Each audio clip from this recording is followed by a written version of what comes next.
நம்முடைய அன்பின் ரட்சகர் இயேசு கிறிஸ்து நாமத்தினாலே உங்கள் யாவருக்கும் என்னுடைய வாழ்த்துக்கள். அன்பானவர்களே, நம்ம ஒவ்வொரு முறை ஜெபம் பண்ணும் போதும், அன்பின் பரலோக தகப்பனே, இல்ல பரமண்டலங்களில் இருக்கிற எங்கள் பிதாவே அப்படின்னு சொல்லிட்டு நம்ம ஆண்டவரை நோக்கி ஜெபிக்கிறோம். அவரை நாம் பிதா என்று சொல்லுகிறோம். நாம் அவருடைய பிள்ளைகள் என்று ஆரம்பத்திலேயே நம்ம அறிக்கை இடுகிறோம்.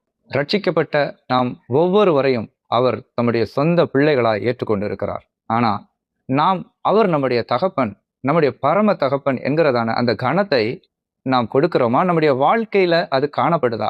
ஒரு வசனத்தை வாசிக்கிறேன் கேளுங்க. ரோமர் 8வது அதிகாரம் 14வது வசனம்.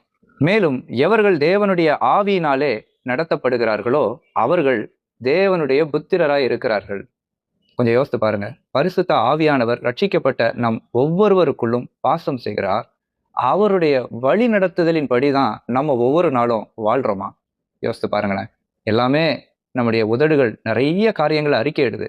ஆனா நம்முடைய நடக்கையில அது காணப்படுதா? நம்முடைய அனுதின வாழ்க்கையில அது காணப்படுதா அப்படின்னு கேட்டா அது மிகப்பெரிய கேள்விக்குறி. சிலர் பரிசுத்த ஆவியானவர் நமக்குள்ளதான் எப்போதுமே வாசம் செய்கிறார் என்பதை அறியாமல் வாழ்கிறோம். தனி ஜெபத்திலையும் இல்ல சிலர் அதுக்குன்னே கூட்டம் நடத்துவாங்க. பரிசுத்த ஆவியை பெற்றுக்கொள்ளுங்கள் அப்படி சொல்லிட்டு அங்கேயும் போயிட்டு ஆண்டவரே எங்களுக்குள்ள வாங்க வாங்க வாங்கம்பாங்க. ஆனா உண்மை என்னன்னா ஆண்டவர் ரட்சிக்கப்பட்ட நமக்குள்ளேயே வாசம் செய்கிறார். அவர் நம்மை விட்டு போவதில்லை. எப்போதும் அவர் நம்மோடு இருக்கிறார். யோவான் 14வது அதிகாரம் 16வது வசனம் இப்படியா சொல்லுது, நான் பிதாவை வேண்டிக் கொள்ளுவேன், அப்பொழுது என்றென்றைக்கும், இந்த வார்த்தையை நோட் பண்ணுங்க, என்றென்றைக்கும் உங்களுடனே கூட இருக்கும்படிக்கு சத்திய ஆவியாகிய வேறொரு தேற்றரவாளனை அவர் உங்களுக்கு தந்தருளுவார்.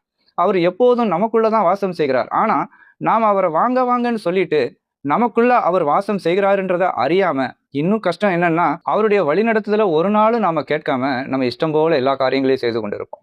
இங்க நம்ம அவ்வளவு வாசம் பாருங்க. ரோமர் 8வது அதிகாரத்துல எவர்கள் தேவனுடைய ஆவியினாலே நடத்தப்படுகிறார்களோ அவர்கள் தேவனுடைய புத்திரராய் இருக்கிறார்கள். ஜெபத்துல ஆரம்பத்துல பிதாவேன்னு சொல்லுவோம். ஆனா புத்திரராய் நாம் நடந்து கொள்கிறோமா? பிள்ளைகளாய் நடந்து கொள்கிறோமா? அனுதின வாழ்க்கையில் ஆவியானவருடைய வழிநடத்துதல் ஒவ்வொரு நாளும் நம்முடைய வாழ்க்கையில இருக்கா?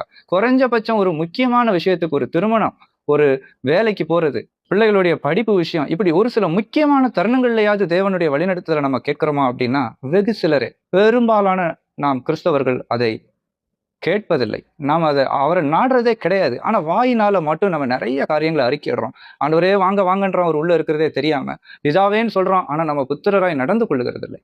அன்பானவர்களே, நாம் ஒவ்வொரு நாளும் பரிசுத்த ஆவியானவருடைய வழிநடத்துதலை கேட்டு அதன்படி நடக்க வேண்டும். வேத புத்தகம், பரிசுத்த ஆவியால் கொடுக்கப்பட்ட வேத புத்தகம் நம்முடைய கையில் இருக்கு. அதை நாம் வாசித்து அவருடைய வழிநடத்துதலை நாம் புரிந்து கொள்ள வேண்டும். அவருக்கு ஒப்பு கொடுக்கப்பட்ட ஒவ்வொரு நாளும் அவரால் வழிநடத்தப்படுகிற வாழ்க்கையை நாம் பெற்றுக்கொள்வோம்.